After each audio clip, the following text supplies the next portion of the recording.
மூத்த பத்திரிகையாளர் திரு ஆர்.கே. ராதாகிருஷ்ணன் இணைந்திருக்கிறார். சார் வணக்கம் சார். வணக்கம். சார் கடந்த 6 மாத காலகட்டங்கள்ல அந்த ரிலேஷன்ஷிப் அப்படியே சேஞ்ச் ஆயிருக்கு. நண்பர் அப்படின்னு சொல்லியிருந்தாரு. இப்போ டெட் எக்கானமி அப்படின்ட்டு அந்த விஷயத்தை அப்படியே ட்ரம்ப் மாற்றி பேசியிருக்காரு.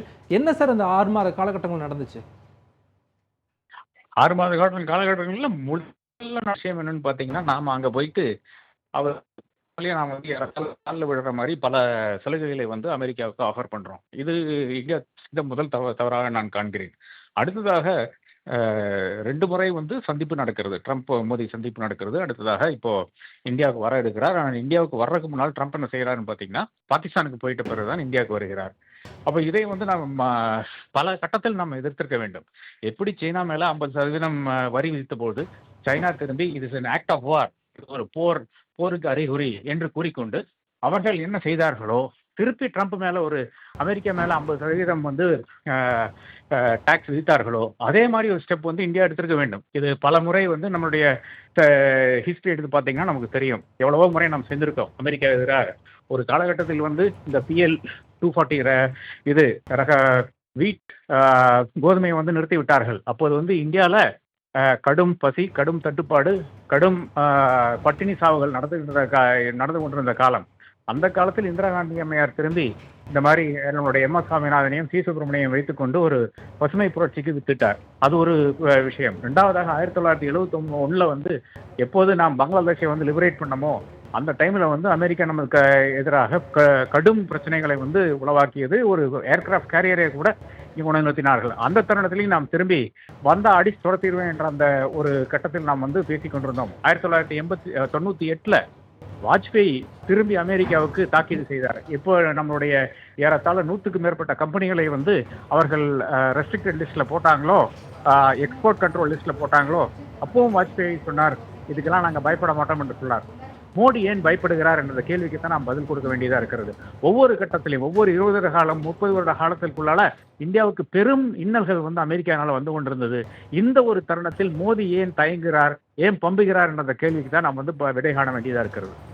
இன்று காலை பேசும்போது குறிப்பிட்டு சொல்றாருல சார், விவசாயிகளோட நலன்கள் இந்தியா ஒருபோதும் சமரசம் செய்யாத அப்படின்னு சொல்லி ஒரு பதிலடி கொடுத்துருக்காரு சார். நேரடியாக பேரை குறிப்பிடலை, ஆனால் அந்த விஷயங்கள் சார்ந்தெல்லாம் பேசியிருக்காருல்லைங்க சார். இதை விட பெரிய ஒரு போங்கு ஒண்ணுமே கிடையாதுங்க. விவசாயிகளுக்கு மேல அக்கறை இருந்தாங்கன்னா அந்த 3 ஃபார்முலாஸை கொண்டு இருப்பாரா நரேந்திர மோடி? தன்னுடைய நண்பர் அதானிக்கான அந்த சைலோஸை ஹெல்ப் பண்ணும், அவர்களுடைய பெரும் பணக்காரர்களுடைய கார்பரேட் ஃபார்மிங்கை ஹெல்ப் பண்ணுங்கிற அந்த அடிப்படையில் தான் அவர் அந்த ஃபார்முலாஸை கொண்டு வந்தார். அது மிக தெளிவாக தெரிகிறது.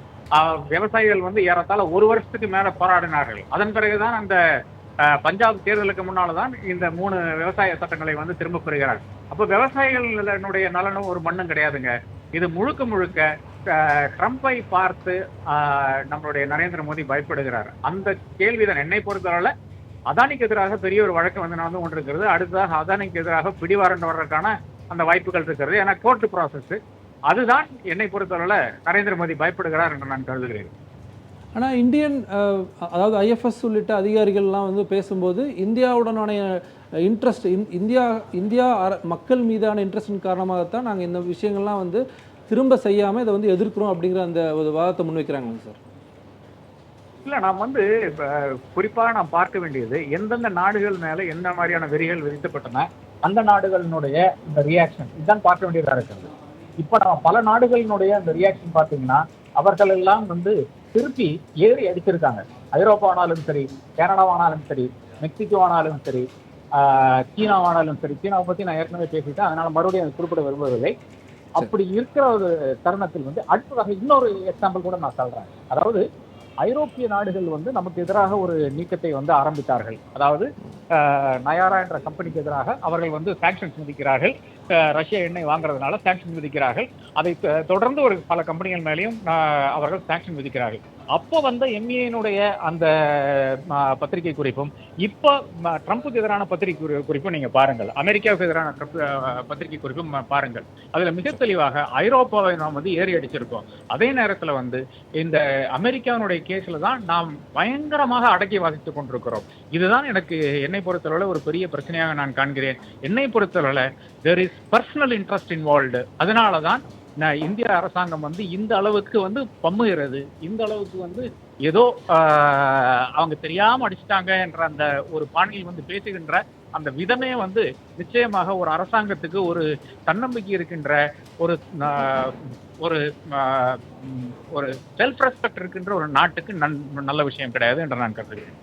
சரி சார், பார்க்கலாம் சார். அதாவது இந்தியாவுடைய பர்சனல் இன்ட்ரெஸ்ட், குறிப்பிட்ட நபர்கள் சார்ந்த பர்சனல் இன்ட்ரெஸ்ட் அப்படி சொல்லி குறிப்பிட்டிருக்கீங்க. தொலைபேசி வாயிலாக இணைந்து பல்வேறு விஷயங்களை பகிர்ந்தமைக்கு நன்றி சார். நன்றி.